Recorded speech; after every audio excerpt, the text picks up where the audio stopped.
everybody. This is your girl Cece with WIB Magazine, and I got my co-host on the line. Hey, Mickey Monday, how are you today? I'm doing well, C. How are you? I'm good. Happy Tuesday. Yeah, happy Tuesday to you too. Thank you. Well, we have a special guest on the line. We have Terrika on the line. Hey, how are you? Hey, y'all. I'm doing good. Thanks for having me. Thanks for being here. Can you tell everybody what it is you do and where you're from? Sure. So I am Terrika Foster Brasby. I'm from Detroit, Michigan, born and raised, east side, 7 Mile all day. But I currently live in Hartford, Connecticut. I am a digital audio producer for ESPN Radio. I'm also a multimedia journalist. I mainly cover women's basketball, but I do talk NBA, NFL, MLB, do a little bit of everything. So just happy to be here. Awesome. So what made you want to be a journalist? Girl, I don't know. I really don't know, to be frank. I honestly, like, I've always been told, I've always had a love for telling stories. I've always loved to write. I always thought that I'd be in some business in which I'd be able to tell stories. But I thought I was going to be a lawyer too. Like, I went to school to be a lawyer. I was like, that's what I'm going to do. And then I saw the $47,000 bill to go to law school. And I was like, maybe you need to reevaluate this career choice a little bit. But at the same time, I've always had a love for sports. I was always influenced by Robin Roberts when she was an ESPN anchor for Sports Center. And it's just kind of something that, after a while, I figured this might be the career field that you want to pursue. And so I started it freelance, doing my own thing, on blog, on little pieces here and there. I got put on with Yahoo for a little bit, writing for Yahoo Sports for a little bit. From there, I decided to, learn how to formally do it, because I was doing all of that just because I like to do it without any degree or formal training in communications. So after that, I was like, maybe I should probably go to school for this. And so I went and got my master's degree in new media journalism in 2015, and I've been hitting the ground running ever since. Awesome, and congratulations. Thank you. You're welcome. So can you tell us some of the experiences you had dealing with the NFL and NBA and covering women's basketball? Yeah, absolutely. I've had a lot of fun, to be completely honest. I think the worst experiences that I probably have ever had are the experiences from, like, social media. There's always the guy who feels like, you're a girl, you never played football before, you don't know what you're talking about. And wrong. I actually did play football when I was 13. I was a wide receiver, and I actually hurt my ankle running a slant route. So don't come for me. I know what I'm talking about. But those are usually, like, the worst experiences, just, the misogynistic guys who feel like you probably shouldn't be talking about men's sports and that kind of thing. But on a positive note, I've had nothing but positive experiences covering women's basketball, just being able to, before COVID, being able to travel, meet new players, meet coaches, just the experience of the atmosphere. You always have those groups of people who talk about people don't love women's basketball or don't like women's basketball. But when you're in a stadium with 20,000 people and they're cheering and they're going crazy, like, you tell them that, people don't like women's basketball, So, and then the fact that this sport, there's still so much to learn in terms of so many avenues that haven't been crossed yet, that haven't been touched yet. So there's still the possibility of reaching new levels in covering women's basketball. And I think probably the best thing that I could say experience-wise is that, meeting other people who cover this sport too. There are a lot of Black women who cover women's basketball and who do it in such an efficient way. And I think the stereotype of Black women is that, we're angry, we're selfish, we don't want to, not my experience whatsoever. The women who cover this sport are so down to earth, so welcoming. They understand that it's room for all of us to be here, and they're willing to help you learn and help you get accustomed to it and introduce you to the right people and, help you go the right routes to get the most efficient thing. And so, all positivity in that regard. Okay. I like that. Wow. Exactly. So with all of that being said, how much prep time are you given when covering sports events? Because since everything is happening in real time, you know, you kind of have to be like always ready and on the go. So how do you adjust to that?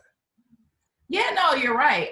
It depends on like what it is exactly that we're doing or that we're covering. For example, if I'm writing a story, if I'm covering for a story that I have to write, I try to do majority of the writing, at least the basic writing as the game goes on, right? So, you know, there are certain, I'm sure you read different articles where you see like certain things are common. How, you know, how the story starts is common. How the transitions happen is common, because most journalists are pretty much writing this kind of stuff as we go along. And then by the time we get to the end of the game, we're doing something like, you know, changing the score, or, you know, putting in, you know, the final point total or something like that. And it's not easy to try to do that and pay attention to the game at the same time, always trying to keep up with the stats, keep up with the notes. It's not always easy, but the more you do it, the more you get accustomed to doing it. If I am preparing for a podcast interview, it's a totally different process, right? So with that, I want to, you know, reach out to research to ask them to get notes on who the person is that I'm interviewing, so that I can, as a producer, help my hosts, who's LaChina Robinson. Shout out to LaChina Robinson. By the way, she's such a phenomenal person to work with, and she knows so much already. But as when I'm in the producer role, it's my job to make sure that she's prepped, to make sure that she's 100% ready to go, that all the questions that she has are answered. And so when I'm preparing for that, it's me basically making sure that all my ducks are in a row, that if there's anything that she needs, I've got it for her, that I've got any background information, checking my audio or checking my technology to make sure that it's all good to go and up to speed. So it really just depends, you know, and then I would say if I'm doing like a one-on-one interview with somebody, sort of like what we're doing right now, I kind of prep similarly, where I want to make sure that I have the background. I want to make sure that I know, you know, what this person's into, what they're not into. I want to know what is off limits. What are some things that this person's not going to talk about? And I want to be honest, and I want to be transparent with my guests. I don't want to offend you either, because I want you to come back. I want you to kick it with me again, you know? So it just depends on what kind of story I'm writing or interview that I'm doing, that will determine how I prep for it. Okay. Wow. And I'm glad you said that, because that's kind of been a question I've always had in the back of my mind, because when you have major events like, you know, the NBA finals or, you know, the Super Bowl, I always assume that they would have like stories established for either team, kind of like, you know, how Sports Illustrated does, like they do like the merchandise where it's like they have it for both teams, and whoever wins, they just push it. The other one, they just send to like another country or something like that for people to wear it. Yeah, no, it's similar. And I mean, I can speak for me. I can't speak for all journalists. Everybody has like their own different process, you know what I mean? But for the most part, for me, I try to get as much of the story done as I can throughout the game, so that when it comes to the end of the game, I'm able to give my editor the story fairly quickly. Sometimes things change, right? Sometimes you think, you know everything that's gonna happen, everything's going one way, and then in the last second, with the last shot, Kawhi Leonard does something crazy, like, you know, shoot over Joel Embiid, and it's like, what the hell, what just happened? Like this whole story don't even work no more. Like, so it happens, you know, and that's the beauty of sports. You just kind of roll with the flow and just, you know, you roll with the punches, with the unpredictability of it. Okay. Well, that actually kind of piggybacks into my next question, because when you're out on the field and anything's bound to happen, like what do you consider to be some of your biggest challenges when you're in the field? Yeah, I think depending on the sport, the challenges is different. I feel way more comfortable in women's basketball than I used to. When I was just new covering anything, it's always that fear of kind of like doing this by yourself, messing up, not really, you know, wanting to have the respect of your peers, wanting to be respected, because that's a lot of us say, which, you know, I say it and I mean it, that, you know, I'm doing me, and I don't really need validity from anybody else. And I think a lot of us say that all the time, and a part of us means it, But another part of us does want to be respected in our field, and we want to be respected in our craft. And you don't want to put out a product where people look at you and laugh like, she's not a journalist. Nobody's going to read her stuff. You know what I mean? So I think one of the biggest challenges that I had was internal, which is to say to myself, you know, Terrika, you can do this. You belong here. Your stuff is good. You're just as good as the other people here. You don't have to, you know, be so uptight or be so afraid to be out here on your own. And working with someone like LaChina Robinson, who is so well respected and has a great rapport with a lot of people in the women's basketball world, really helped me, because I kind of had her to, you know, ease me in a little bit. You know, whenever she would introduce me, she'd just be like, hey, this is my fabulous producer, Terrika. And so people would just automatically like, well, if you're cool with LaChina, you gotta be cool. So here you go. And it worked. You know, I was able to use the relationships with her to help establish those relationships on my own. So where now I don't feel like, you know, I necessarily, you know, need to have her in the room with me. I feel like I can stand on my own and it's perfectly fine. And that, you know, my opinions and what I say and what I do is respected in this world. In other sports, because I didn't have that, it was a little different easing myself in. So when I first started covering the NFL, I didn't have any NFL friends or any, you know, NFL journalists to be like, hey, here go my homegirl Terrika. It was just, who are you? Like, who's this face? You know, just all of that was different. So, you know, just having to stand on your own and say, okay, I got this, I can do this, and making sure that you're, you know, doing the right things to be respected amongst your peers. And I've been doing this since 2013 officially, so 7 years. And I would say that, you know, if I'm wrong, they were smart enough to never say it to my face. But I think that, you know, I would say over the last 7 years, I've been pretty good with earning the respect of those who've been doing this for quite a while. Okay, well said. And you tell them, you know. Tell them, I'd be like, wait a minute now, you better bring that back. I mean, and then to also be in this field for 7 years is a testament in itself, because this is an industry where, you know, turnaround is extremely, you know, high for a lot of these, you know, I want to say media outlets or like, you know, journalism spots where they're looking to put in new people or like fresh faces, or, you know what I mean, try to appeal to a certain demographic, which I think is very superficial. But you know, for you to still be here and still be able to do what you do and do it well, I think that's, like I said, it's a testament in itself. So you are 100% correct. The turnaround is crazy. The just the lack of representation is crazy. That's the biggest thing. It's not enough of us, right? Like, Black women are just not highly represented in this field as they should be.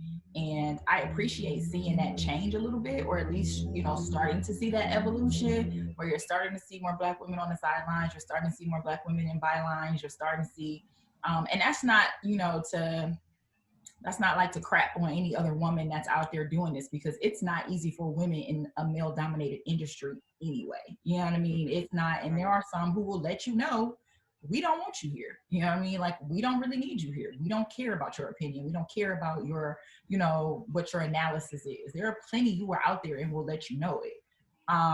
However, I can only speak for my village. And I know as hard as it is for women, it is that much harder and some for Black women. You know what I mean? So, so being able to see people, you know, who look like me is very heartening. It's exciting to see that evolution come, and it's even more exciting for me because I have been a part of this when women were not accepted, and being a part of it now that women are starting to be more. So to be able to kind of see like that dynamic and that shift, it's historic to me, and I appreciate it. I'm definitely grateful to be a part of that. But I mean, I ain't made it yet though, so I'm still climbing.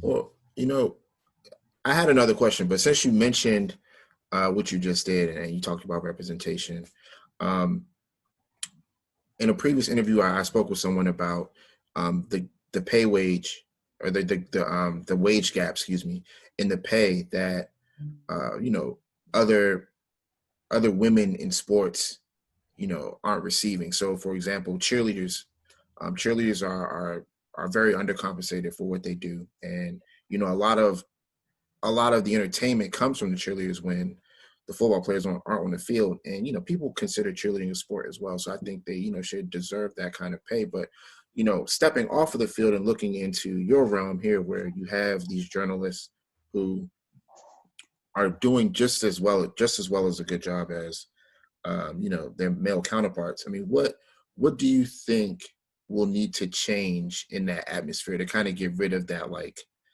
that like, what do they call it, like not frat boy, but like that culture where it's like it's just it's like a fraternity, it's like a guys only thing, and it's just a male dominated you know, arena. I mean, what do you think as a woman what would take for it to change? It's definitely a good old boys club. You know what I mean? Like, it's definitely a situation where, you know, men just are paid more for doing the same jobs as women in a lot of cases. I mean, it ain't just us. Like, look at the WNBA, for example. Right. You know, that's a perfect example. Look at women's soccer. It's why they're fighting so hard, because, you know, it's like, hello, these are the champions. These are the ones that's bringing home the trophies and putting USA on the map, and you're paying them what compared to the men? You know, so outside of actual legislation changes, which is a totally different conversation on its own merit, there has to be a character change, right? Like, there has to be something in you has to say, this is not right, this isn't fair. How or what can I do to make it better, or to be different, or to step outside of the cultural norm of paying women less and making sure that in my business, in things that I can control, how can I get paid more? And honestly, I don't really see that happening. I do think that women are doing a better job of demanding their financial worth, right? I do think that women are doing a much better job of coming out and speaking out. And I think that one of the reasons that that's happening is because we're not keeping this conversation of pay so taboo. You know what I mean? You remember, I'm sure you know, like, people used to tell you growing up, you know, I know, like, my family, although I'm from Detroit, my family comes from Columbus, Georgia.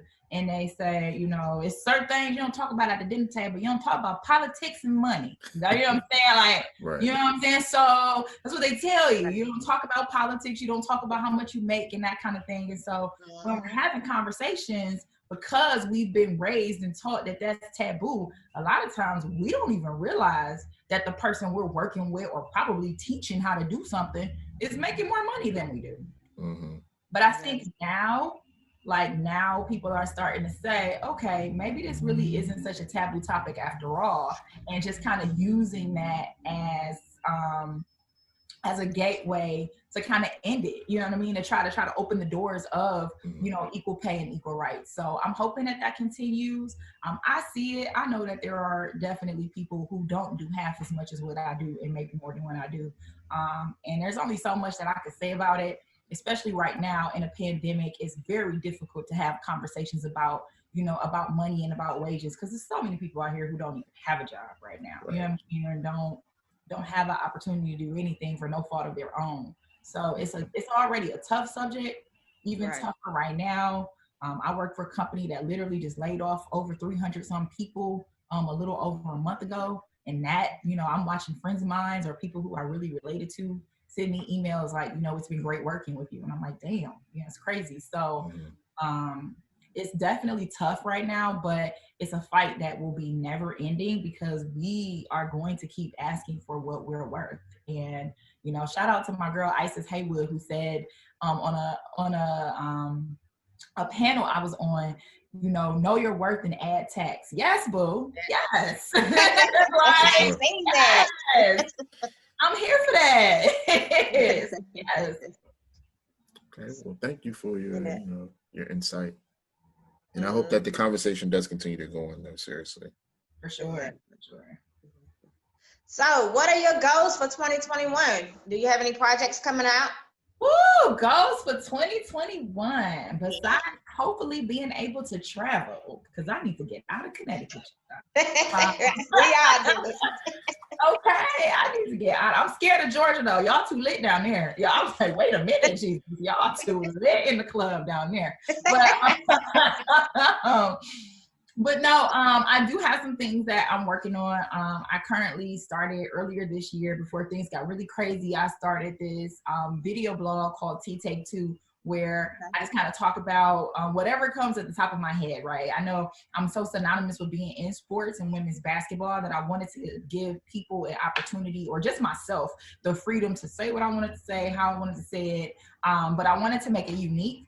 And so T Take Two is like it's a play on words a little bit. Obviously I'm T, but Take Two is because I actually started a video blog before, and life got crazy and I didn't do it. So this is like take two of me doing this, but also because my challenge for myself is to try to get all of my takes in 2 minutes. So it's like me trying to do what I need to do in 2 minutes, to make it more digestible for people who don't want to hear you talk all day long. So it's a lot of fun. I started season 1. I got 10 episodes in this season. So definitely going to start season 2 come 2021. I'm going to add some additional things, try to get incorporated in it to make it different and still a lot of fun for people to check out. And I'm also currently working on this project called Here For It TV through Unseen Productions. It is a lot of fun right now. I absolutely love it. It again gives me an opportunity to kind of step outside of the women's basketball ring a little bit and show people that I have an ability to, discuss more than just that one sport. So that's a lot of fun for me. And then other than that, I'm just trying to stay alive, y'all. I'm just trying to make it. I understand that. But with the holidays coming up, what is something that you love about Christmas? I actually love like dressing up and stuff. So like Christmas socks, Christmas shirts, little elf hats and stuff. Y'all can't see it, but I got like 4 little elf hats over here just decorating my heater. Just, I don't know. I know that's probably dangerous. I probably shouldn't have like stuff sitting on my heater, but I just love like that kind of stuff. That's my favorite part of Christmas. I don't like buying people gifts, but I do it to be nice. Okay. I got you. So if you had the opportunity to sit down and have an in-depth interview with an athlete, whether they're, alive or, deceased, who would you pick to interview and why? Oh, I would definitely pick Serena Williams. Serena would be who I would choose, like without a doubt, because probably Serena and Kobe would be my 2, right? Okay. Like a 1A and 1B. Serena for sure, because I think she's the first example that comes to my mind when we talk about like the GOAT conversation and who's the best or whatever. And because tennis is such an individual sport, I'm not trying to hear she's the best female tennis athlete. Like, no, she's the best ever ever. So I would love to like hear her story in terms of, coming from this 12-year-old, 11-year-old kid, 13-year-old kid. Your sister Venus was a star. And then 2003 happens and you win and you never stop winning. You know what I mean? Like just that whole dynamic. I would love to just get that from her, and I would definitely do that. And then Kobe, because 1, obviously is Kobe.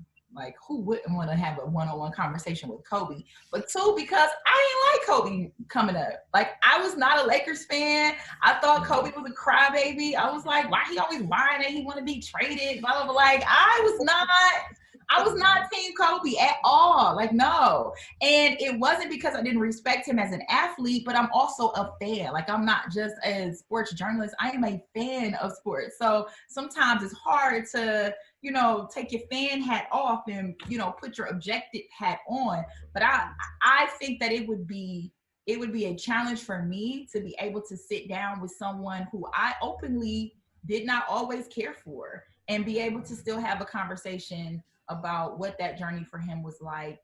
Just kind of ask the questions I asked, and then to face him. And y'all, Kobe followed me on Twitter. Y'all couldn't tell me nothing. Couldn't tell me nothing. I screenshot it in case his Twitter ever gets deleted. I don't want nobody to ever say I was lying when I said that Kobe followed me on Twitter. What's up? And that goes to my next question. My next question was going to be, what is one of your memorable experiences you've had in this industry that you're in? And that's one of them right there, you said. I know, right? Kobe following me on Twitter was dope. NBA All-Star 2018 was ridiculously dope. It was in LA.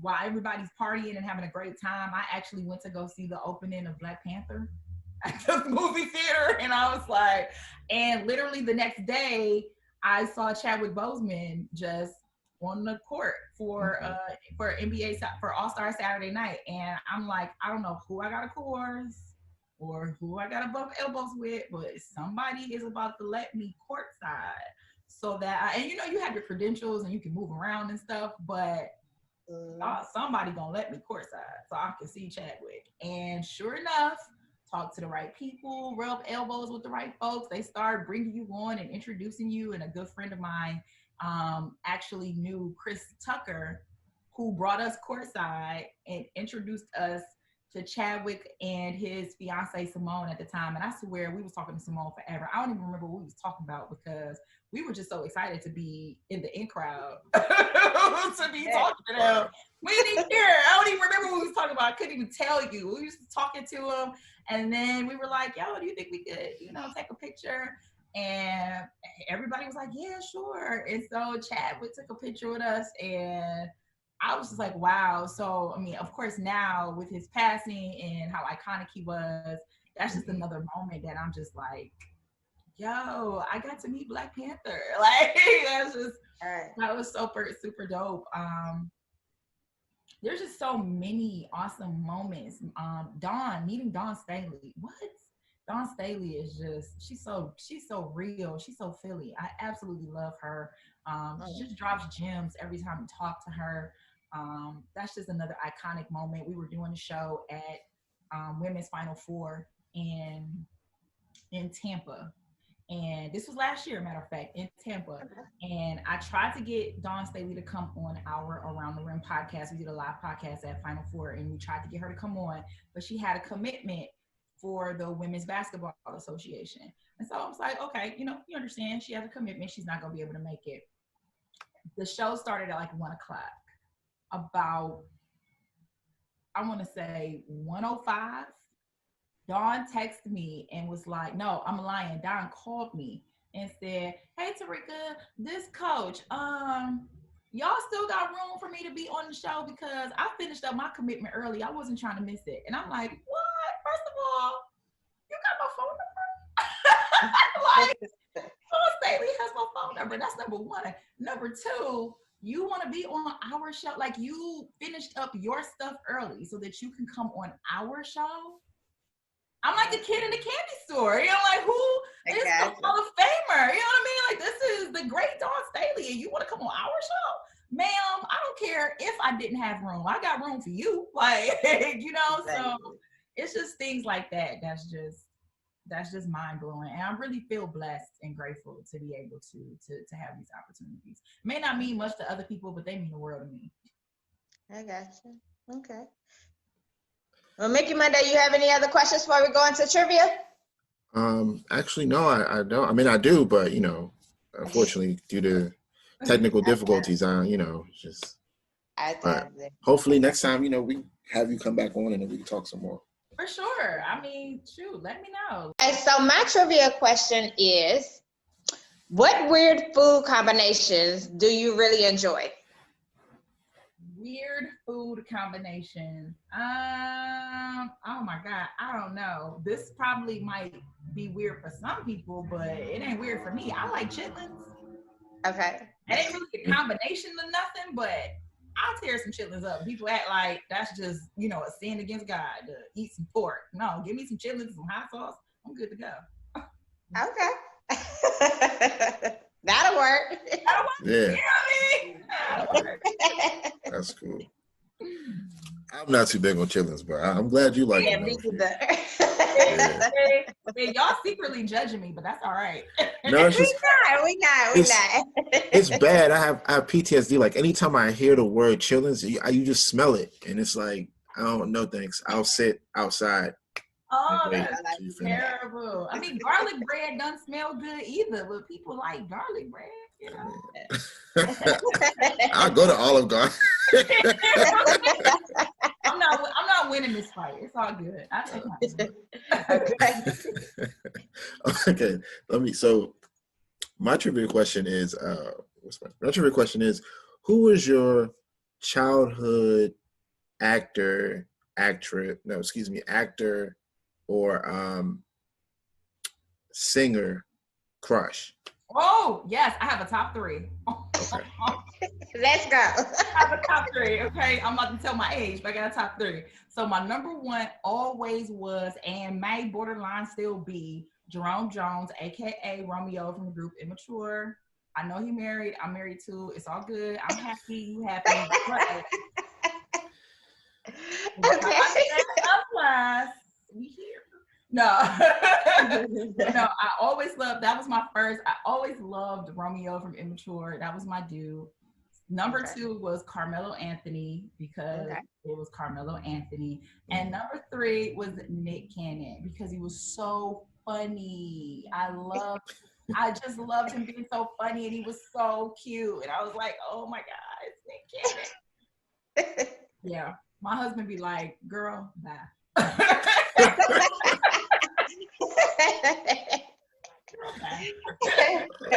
Okay. I got you. I think mine, and I could go with that because mine's when I was young was always Marcus Houston Batman, because I loved him. So yeah, when I was young, not now, but when I was young. I mean, you know, I joke and play a lot, but I do follow Romeo on Instagram. I'm just trying to keep They should drop a new album. I want to know. I don't know about Nick Cannon, but yeah, I can't. Nick is out, Mello is out. Like, I've come to terms with that. I've come to accept that kind of is what it is. And I don't say that around my husband anyway, because I work in sports, and so he's like, "Oh, you like Mello?" I'm like, "Well, wait, like, I don't need that smoke with you or Lala. It's a joke. Relax." Exactly. But before we get off, tell everybody where they can follow you. For sure, you can follow me on Instagram, Facebook, or Twitter. It's all at @SheKnowsSports_. So @SheKnowsSports_. You can find me on all 3 platforms. And you can also follow T Take 2 on YouTube, so that you can check out the new season when it starts back, coming early 2021. Awesome. Well, I want to say thanks for interviewing with us. We enjoyed you. It was fun. And thanks for being in the magazine. So definitely thank you. Thank you so much for having me. I appreciate it. I have fun. Anytime you guys want to do this again, just let me know. Okay. Absolutely. And then just to reiterate what she said, yes, thanks for being a part of this experience. I had some questions that, you know, one just kind of was on the fly, and you were able to handle it so gracefully. So, you know, that's just yet again a testament to your character, and you know, you're great. You're great. Like I said, you're great at what you do. I'm looking at some of your publications and just reading it, and like, wow, just the passion you have for sports in general is just, it's amazing. Thank you, guys. I appreciate that. You're welcome. You're welcome. Well, happy Tuesday. Be blessed and have a great day, and enjoy your holidays. And happy holidays to you guys as well, and much love to both of your families. Thank you. All right. Have a good one. Too. Goodbye. Okay.